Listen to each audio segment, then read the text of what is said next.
Ayun, magandang araw. May problema tayo ngayon. Ngayon yung Altis ko kasi nasaldak. So, ano pa sa Ross Boulevard. Ngayon, yung gulong ko bago, Bridgestone pa. Tapos, ayun, nagkaroon ng bukol. So, pupunta ako ngayon. Basta pinagbilang ko ng gulong kung may available pa. Kasi, pangit naman kung halimbawa na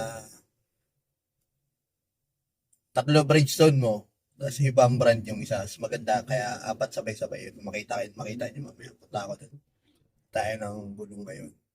Kasi tapos talakayin din po natin yung yung bakit nabubukulan o nauoblong yung mga gulong. Mamaya sabihin ko sa inyo. Punta muna tayo dun. So, ayan, oh. Dito na tayo sa tire shop. Okay? So, ayan, oh, yung bukol. Ang saklap. Ayan, oh. Tapos, kung makikita ninyo, yung DOT niya, no, production date niya is 2024. So, wala pa isang taon yan. Kilala nga ako nung ano. Di ba sir, kakakapalit nyo lang, sabi nung ano, nagpalit ng gulong. Oo nga eh, ako nasaldak eh. So, pagka ganyan, no, ganyan mangyayari niyan, ayan na, yung bukol na yan, no, nakita nyo nakumbok. O, tapos, 2024, 13 weeks ng 1330, at 13 weeks ng 2024.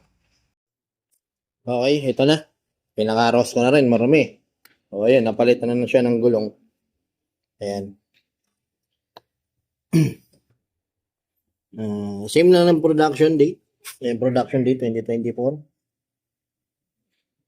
13 weeks ng 2024. So, okay na yan.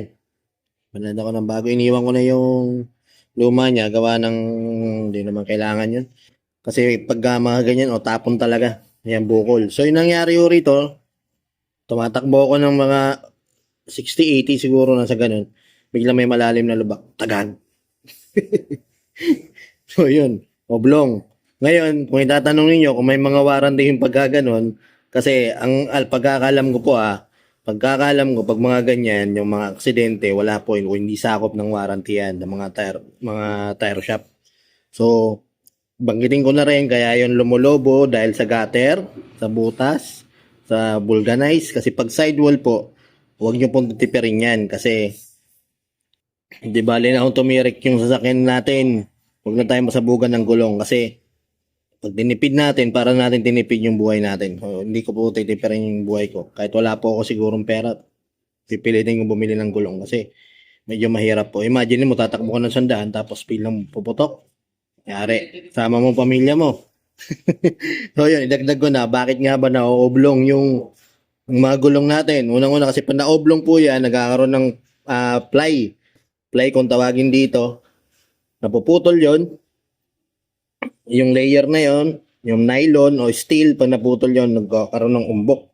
Mararamdaman nyo yan pag sa manubela, nagda-drive kayo, mabagal kayo, gumaganong-ganon, o kaya yung sakyan ninyo, ito yung sakyan, parang gumagayan-gayan yung sakyan ninyo pag mabagal. Pag bumibilis kayo, nawawala naman yung wheel.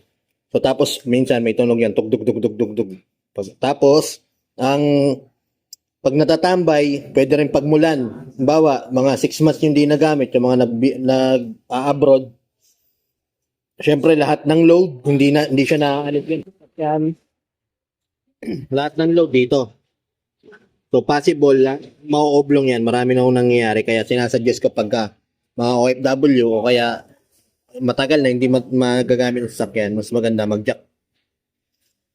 I-jack nyo, lagyan ng jack stand para hindi salo ng gulong yung load. Siyempre, isang side lang yung load niya eh. Tapos, sa butas, pag nabutas tayo, yung gulong natin na medyo malaki, prone na po sa pag-ooblong yun.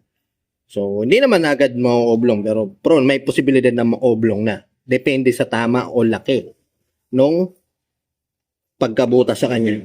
Kaya yun, so, ang gulong, safety po yan. Kaya baga, wag natin pong tipirin yan. Kagaya nito, wala naman akong magagawa ron eh. Aksidente yung nangyari. Tapos, alang naman di ko palitan, kita nyo naman po yung butas nun. Delikado. So yun, pag naoblong po dito. Gutter yan. Minsan, pag tama mo sa gutter, may mga ano na sa kalsada, nauuntog. Yan, putok yan. Kalaban po ng gulong lagi, pinakamalambot na side ng gulong, yung sidewall.